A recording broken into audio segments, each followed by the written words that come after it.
nationale, l'Association québécoise de défense des droits des personnes retraitées et pré-retraitées, AQDR, section Québec, est fière de vous présenter Aînés, on vous écoute. Alors, bonjour aux personnes qui m'écoutent, aux auditrices et aux auditeurs. Je reviens cette fois-ci pour vous parler de quelque chose qui est bien spécial. Et j'ai été chercher un psychoéducateur pour M. Jacques Pouliot qui travaille à la QDR Québec. Bonjour Jacques. Bonjour. Et je suis pas tout seul ce matin, Judith. J'ai aussi deux membres de l'équipe des travailleurs de milieu. Là. C'est le travailleur de milieu de la Haute-Ville et c'est le travailleur de milieu de Sillery Sainte-Foy de Cap-Rouge aussi ils vont être là pour entretenir de ton sujet ce matin. OK. Alors, écoutez, moi, j'ai voulu faire l'émission là-dessus parce que on a été au courant à la QDR Québec d'une nouvelle arnaque envers les aînés. Et moi, ça m'a scié raide les jambes. Je me suis dit, mon Dieu, qu'est-ce qui se passe avec ça? Alors, je vous en fais la mention. Et si vous avez vécu la même chose ou vous, dans l'avenir, vous vivez la même chose, vous allez pouvoir savoir qu'est-ce qu'on peut faire avec ça. Écoutez, c'est une personne, une dame aînée qui est en appartement, qui a un assez grand appartement, qui a des meubles, qui a une télévision, qui a un lave-vaisselle, qui a tout ce qu'il faut et qui décide, voyant que ses forces diminuent, d'aller en RPA, en résidence privée pour aînés. Alors, elle a sa place dans une résidence. Elle a un assez grand appartement et des meubles, elle en a beaucoup. Et elle s'en va dans un appartement qui est beaucoup plus petit, un 3 pièces, un tout petit 3 pièces. Alors, je sais pas comment, à un moment donné, pis c'est bizarre, là, quelqu'un l'appelle et dit « Écoutez, madame, on a su que vous déménagiez dans une résidence privée pour aînés. Nous, on peut vous débarrasser de nos meubles, de vos meubles que vous avez en trop. On les redonne aux personnes plus démunies. Est-ce qu'on peut se présenter chez vous pour voir la situation? » La dame, c'est une bonne personne. Elle dit, ben oui, venez voir. C'est important de donner aux plus démunis. Alors, il se présente à son appartement. Ils regardent les meubles, ils disent franchement, vous avez des beaux meubles, puis ça irait bien pour certaines personnes démunies qui n'ont pas d'argent pour en avoir. On va vous débarrasser, madame. Je pense que ça va vous convenir parce que vous n'aurez pas à trouver des endroits pour envoyer vos meubles de trop. Alors la dame, presque sûre que c'est un œuvre du Seigneur, que tout va bien, et elle dit, ben oui, je pense que ça va être correct. Et alors, ils regardent les meubles, puis ils regardent le lave-vaisselle, ils regardent tout ça, puis ils disent, nous, on peut aller chercher ça n'importe quand, dites-nous-le, et on va venir. Même, ils sont tellement gentils qu'ils lui offrent un déménageur. On va vous trouver un déménageur. Tout va bien aller, madame. Vous n'aurez pas de trouble. Vous savez, c'est difficile de déménager quand on vieillit, on est nerveux, tout ça. On veut pas que vous viviez ça. Alors, la personne est contente. Elle dit, c'est vraiment exceptionnel. Et elle donne sa date de déménagement, elle donne tout ça, puis bon. Mais cette dame-là a une amie, puis à un moment donné, elle raconte ça à son amie, et son amie lui dit « Oh, aïe, aïe, c'est bizarre, puis tout ça. » Mais cette dame-là le croit presque pas. Elle dit « C'est des anges qui viennent pour me débarrasser de mes meubles. » Mais son ami arrive à la raisonner puis dire « Les anges, ils sont pas de ce monde, leurs ailes sont coupées, ça marche pas. » Alors, je voudrais qu'on en parle pour qu'on donne des conseils, M. Pouliot, et Éric et puis Joseph, aux personnes aînées. Parce que j'ai l'impression que c'est arrivé à cette personne-là, ça peut arriver à beaucoup d'autres personnes qui, peut-être pas déménagé en RPA, mais ont peut-être des maisons, puis là, s'en vont parce que leur condition ils sont plus capables d'avoir une maison, puis ils sont fatigués, et ils se font appeler, puis ils se font offrir ça. Alors, j'aimerais ça, là, que vous donniez certains conseils aux personnes aînées parce que ça n'a pas de bon sens. Puis, oubliez pas, ça l'arrive, c'est pas des anges, c'est plutôt des démons. Vous avez travaillé toute votre vie, vous avez des biens, puis vous pouvez pas vous faire dépocher comme ça. Alors, c'est à vous la parole. Bien, écoutez, merci beaucoup. Première des choses que je vais vous dire, des situations de fraude au niveau des aînés, ça arrive beaucoup plus souvent qu'on l'on pense. Souvent, les stratagèmes des fraudeurs vont agir sur la confiance des personnes, le degré émotionnel que les émotions que les personnes peuvent ressentir, et ils ont toujours un but de acquérir soit les biens de la personne ou l'argent ou le matériel qu'ils peuvent avoir. Souvent, ces personnes-là ont réussi à glaner de l'information, soit de proches, ou ils n'ont même pas d'information. Mais ils vont utiliser la personne pour aller chercher l'information. C'est pour ça que dans ce type de situation-là, il faut toujours se méfier quand une personne vous présente quelque chose et que vous ne la connaissez pas. Faire confiance instantanément à une personne sans faire de vérification, on peut se mettre dans le pétrin. Oui, hein? Aussi, les personnes vont nous présenter quelque chose de trop beau. Dans le cas que vous présentez là, Mme Gagnon, la madame est proche de déménager, on y offre un déménageur gratis, on y offre de débarrasser des meubles cassés qu'elle va avoir en surplus. Hey, c'est un don du ciel qui tombe dessus, là. Puis, malheureusement, quand c'est trop beau pour être vrai, ça représente une opportunité grandiose. On devrait se méfier aussi. Des offres intéressantes, là, comme ça, qui nous tombent du ciel, comme ça, c'est rare. Et je dirais plus que très rare. Souvent aussi, les personnes, mine de rien, peuvent utiliser aussi des fois là, notre méconnaissance des choses. Souvent, l'information qu'ils peuvent prendre au niveau des personnes aînées, on reçoit toutes les personnes aînées, souvent vont faire affaire avec les caisses populaires ou des banques, ils vont recevoir des relevés bancaires papier. Quand ils vont se débarrasser des relevés bancaires, ils vont les jeter tout simplement au lieu de les détruire, les déchirer, ces choses-là. Il y a une foule d'informations qu'il y a sur ces relevés-là que la personne peut utiliser par la suite pour contacter l'aîné et lui faire des propositions qui vont la piéger pour l'amener à ce qu'elle se départisse soit de son argent ou de ses biens. Ah, mais ça veut dire qu'il faut surveiller dans tous les points, M. Pouliot, là. Même dans les infos qu'on reçoit papier, puis qu'il faut les déchiqueter. Il ne faut pas les laisser aller dans la poubelle comme ça. Ben, si vous avez de l'information avec des données personnelles, puis les données personnelles, là, ça comprend le nom, l'adresse. Des fois, si vous avez des numéros là, de téléphone, vous avez toutes sortes d'informations, le numéro de la caisse, vous avez des fois le numéro de compte. Faut faire attention aussi. Okay. Et c'est pour ça que première des choses qu'il faut faire, c'est protéger nos renseignements personnels. C'est quelque chose que on n'a pas été habitué dans les dernières années à regarder autant de fraudes qui vont utiliser les informations personnelles des personnes. On va faire des vols d'identité avec ces petits renseignements-là qui sont là. On va utiliser ces renseignements-là pour créer d'autres comptes ou peu importe.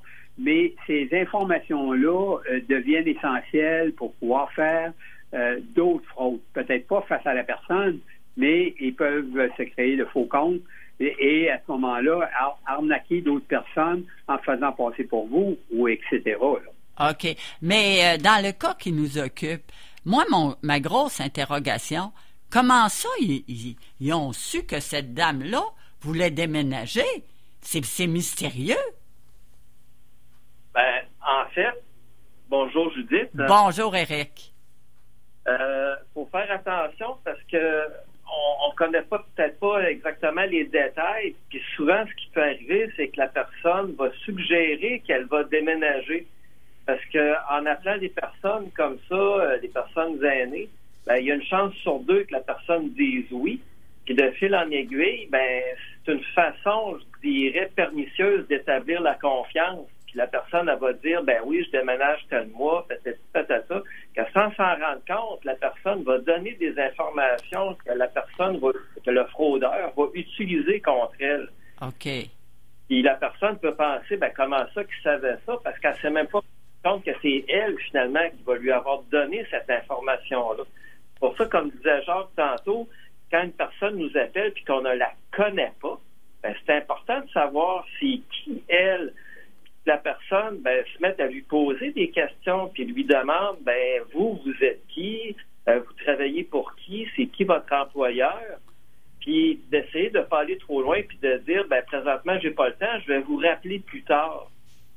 Oui, pour valider les informations. Ben, effectivement, oui. Puis sûrement qu'en agissant comme ça, ben il y a de fortes chances que l'appel n'aille pas plus loin.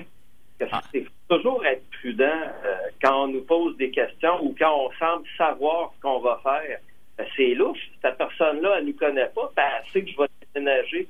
Mais peut-être qu'en réalité, elle ne sait pas. Elle est juste tombée sur une personne qui, effectivement, va déménager. OK, mais il faut se méfier de tout d'abord. C'est même... ça... Surtout des personnes qu'on ne connaît pas. C'est là qu'il faut justement voir qu'il y a une lumière rouge, puis de poser des questions. Vous êtes qui? C'est qui votre employeur? Puis je vais vous rappeler. Mais admettons que la dame n'aurait pas eu d'amis, qui l'a arrêté, qui l'a freiné dans son élan d'être super contente. Il aurait pu trouver un camion de déménagement, puis toute la voler sur tous les points. Il a enlevé même ses meubles, tout ça. Ça aurait pu être épouvantable. Souvent, les fraudeurs aussi vont utiliser des stratagèmes de dire la dépouiller au complet et ils le feront pas parce que une personne qui fait dépouiller juste une partie de ses biens va vivre beaucoup de honte, de culpabilité. Souvent, les statistiques vont nous dire que les personnes aînées qui sont fraudées, il y a seulement 2,5% des personnes aînées qui vont dénoncer la situation.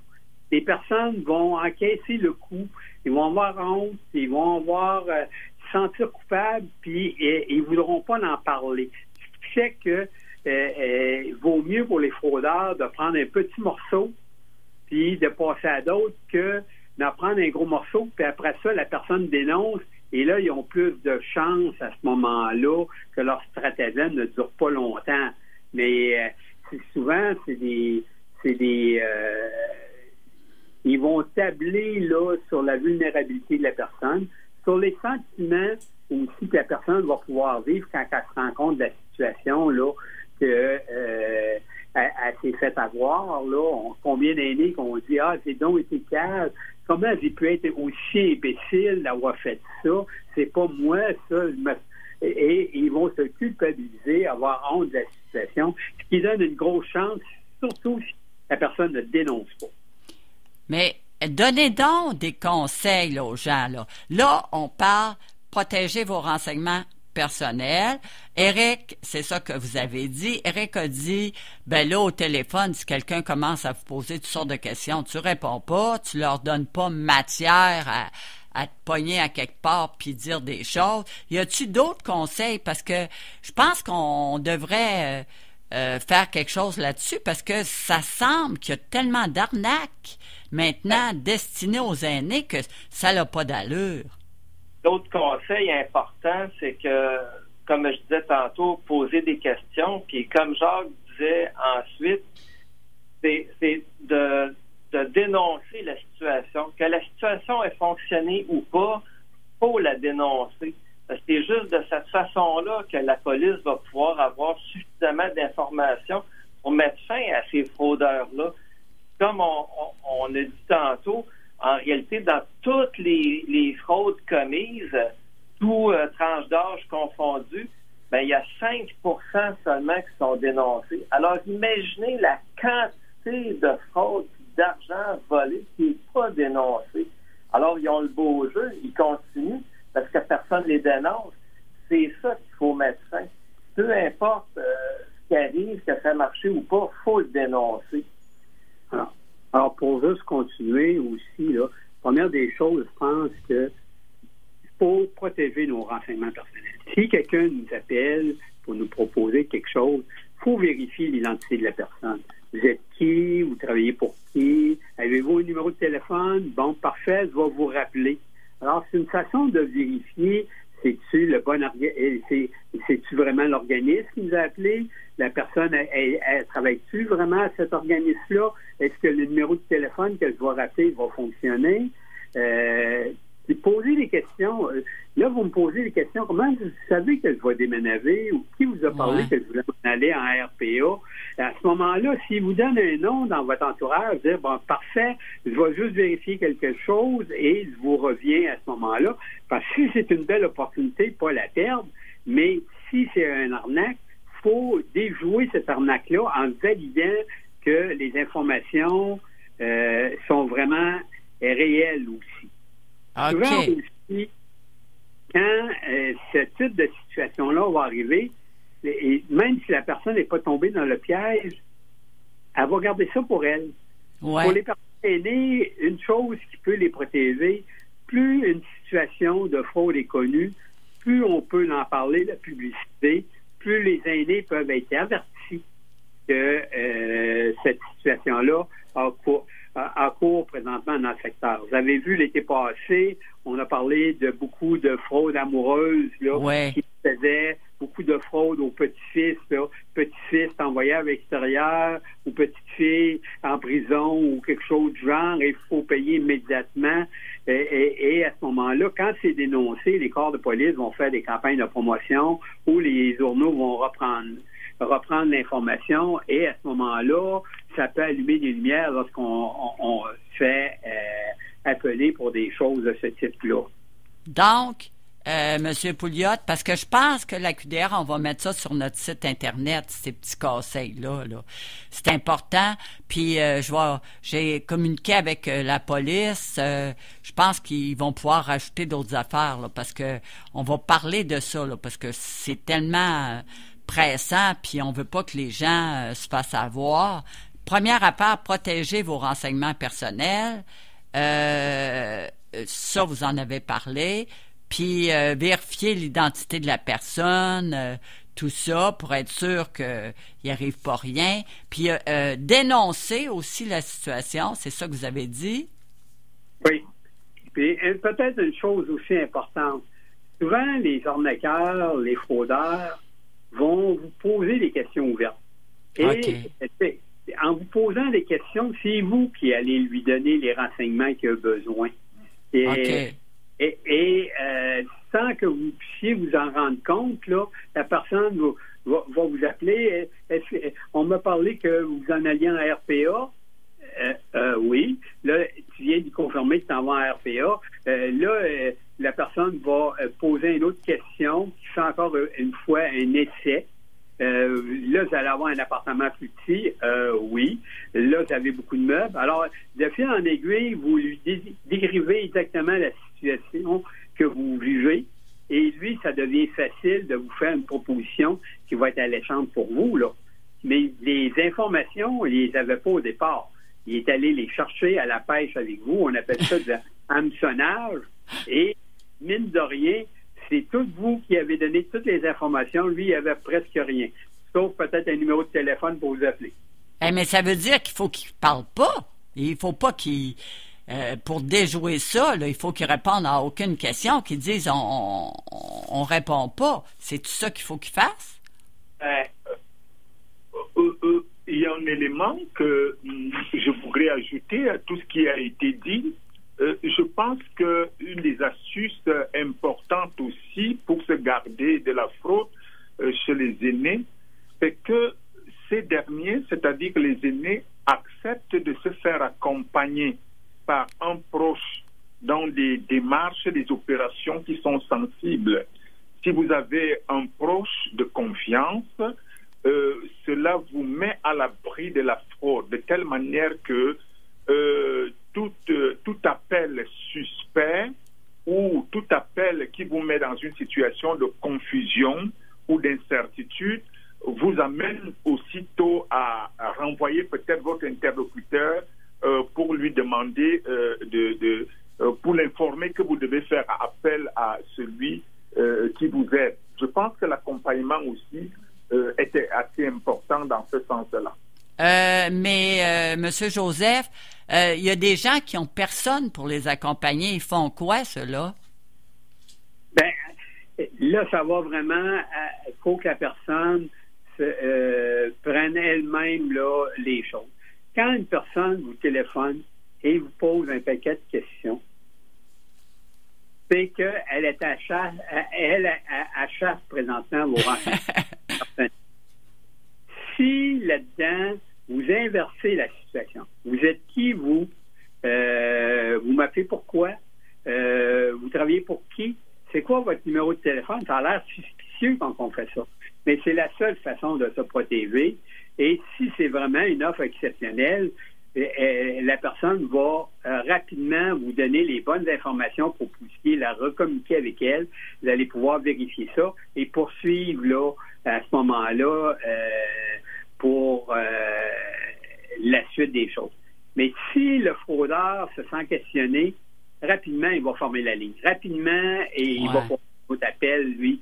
C'est une façon de vérifier la sincérité de la personne qui est chaude. Vous parliez de votre personne tantôt, qu'il y avait personne. Écoutez, là, il existe des organismes aussi là, qui peuvent venir en aide. Là. Info, abus, aînés. Ils avaient la QDR Québec, où les gens peuvent, c'est pas personne, du téléphone, donne un petit coup de téléphone, j'explique ma situation 2 minutes. Pensez-vous que c'est en danger? Et rapidement, les personnes peuvent vous donner de l'information pertinente. Et c'est bien rare qu'une personne est complètement seule. Et c'est peut-être pour avoir un éclairage différent, il faut qu'elle s'arrange pour avoir des personnes alentour d'elle qui pourraient lui donner l'éclairage différent. Vous l'avez fait dans le cas là, que vous décrivez, là, la personne qui a consulté son ami a pu se rendre compte de la situation parce qu'elle n'avait pas de recul, puis elle a pu voir les fils blancs qui pendaient là. Mais c'est pour ça que c'est important de dire, ben moi, si je suis seul, je prends des numéros de référence d'organismes à qui je peux faire confiance et à qui je peux consulter à l'occasion.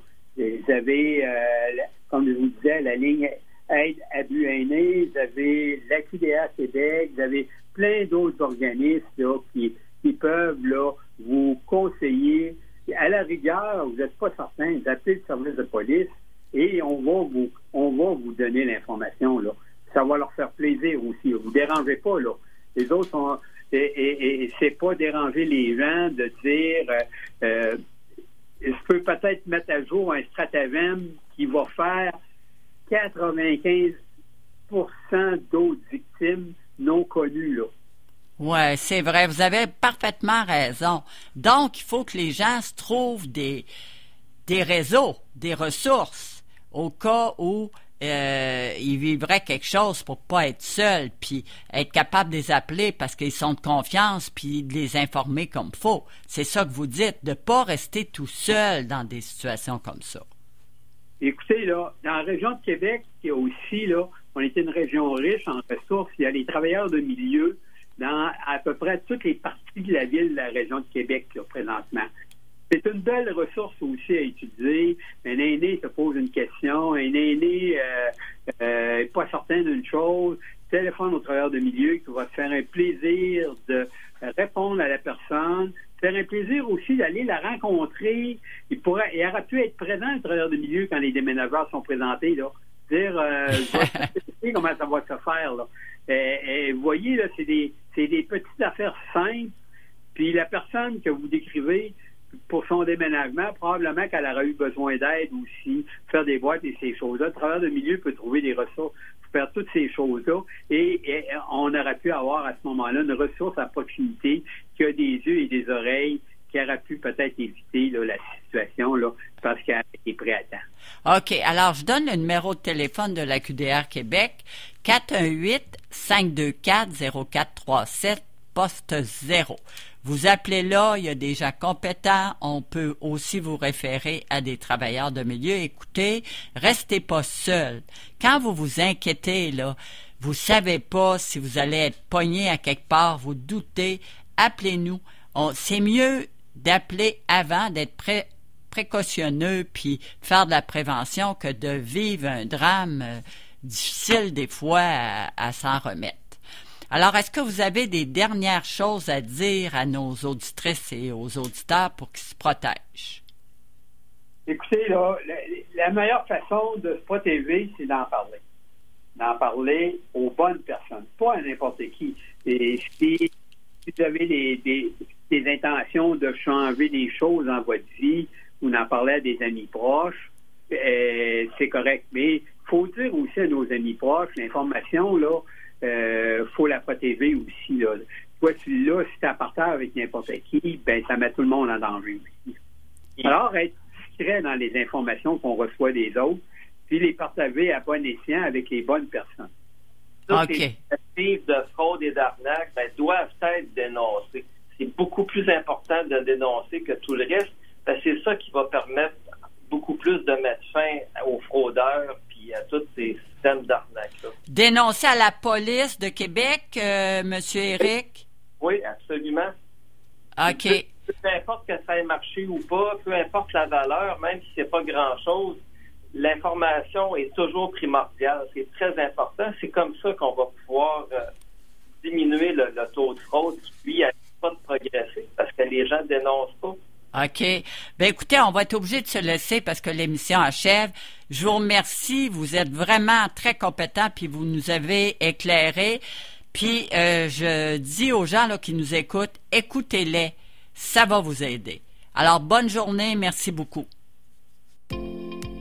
L'Association québécoise de défense des droits des personnes retraitées et pré-retraitées, AQDR, section Québec, est fière de vous avoir présenté Aînés, on vous écoute. Pour connaître tous les services offerts, visitez le aqdr-québec.org ou encore téléphonez au 418-524-0437, poste 0.